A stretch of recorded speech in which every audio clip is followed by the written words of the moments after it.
Go ahead and pause the video so you can check all the pairs of corresponding angles, supplementary angles, and vertical angles that you found. You may have noticed an interesting pattern that evolved. This pattern is that two of our vertical angles are acute and two of our vertical angles are obtuse, both in the top four angles as well as the bottom four angles. So you may notice that unless we had perpendicular angles here, that we're going to have four angles that are acute and congruent to each other and four angles that are obtuse and congruent to each other. So let's look at this in more detail. I'd like to talk about how to think about your angles so that this will help you with some more advanced definitions. When you're looking at your two parallel lines, so we're looking at our two parallel lines here, and I've just made these angles so that all my acute angles are 80 degrees and all my obtuse angles are 100 degrees. You may notice that, or you can look at this as having angles inside or in between the two parallel lines. So we can look at this picture as having angles between the two parallel lines. These are called interior angles. So the angles in between the two parallel lines are called interior angles. Therefore, these four angles would be considered interior angles. Another way we can look at these angles is based on the transversal. So here's our transversal. Any angles that are on one side of the transversal are called same side angles.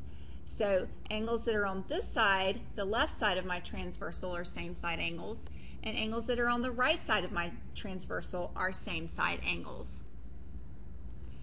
So here we may notice that we have 180, 180 are all on the left side. Those are called same side. And then on the other side, 80, 100, 80, and 100 are all on the same side of our transversal. Moving down, we have, if we look at our transversal, what is referred to as alternating sides of the transversal. So, and I'm going to stick just with our interior angles when I talk about this. So remember, your interior angles are between your two parallel lines. So if I look at my interior angles, I have angles that are on alternating sides of my transversal. So those 200-degree angles are on alternating sides of my transversal, and these two 80-degree angles are on alternate sides of my transversal. So I'm going to take all these ideas and put them together to come up with some new definitions. So again, we have angles that are on the interior or between our two parallel lines. We have angles that are on the same side of our transversal and angles that are on alternating or alternate sides of our transversal. So the first definition we're going to talk about is alternate interior. We're going to put together the two ideas of both alternating sides of the transversal and interior sides of our parallel lines. So here's our alternating sides, and they're on the interior of our parallel lines. They are inside our parallel lines. Those are called alternate interior angles. And you might see them in both of these diagrams. So I have my parallel lines drawn the way we typically see them here, but I also have them drawn on their side here so that you can get used to having your parallel lines either way visually. So our parallel lines in picture 1 will be line M and line L. Those are our two parallel lines.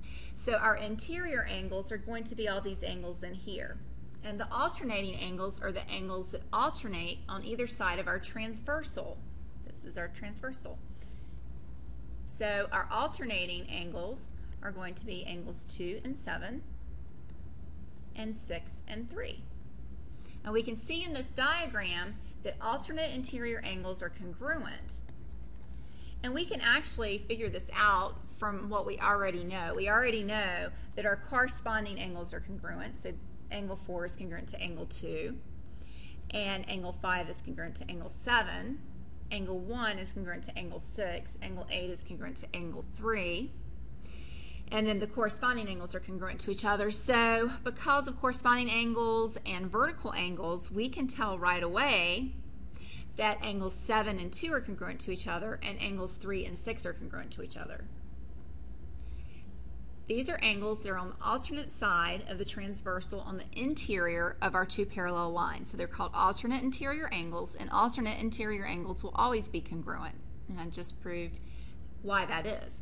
So if we look at our traditional picture as our picture 2 here, you can also see the alternate interior angles and how they are congruent to each other. Again, if we go back to the original diagram, this is our original diagram, you can clearly see that all of these angles between the two parallel lines, so these are our interior angles, if they are alternating or on opposite sides of the parallel line, they're going to be congruent. So angles 3 and 4 and angles 4 and 5 are congruent. So go back up to the very first screen where we talked about parallel lines and stop the video. This will be the end of this section, and I'd like for you to go through and put your congruency symbols showing the alternate interior angles that are congruent to each other. You'll check back for answers in the next video.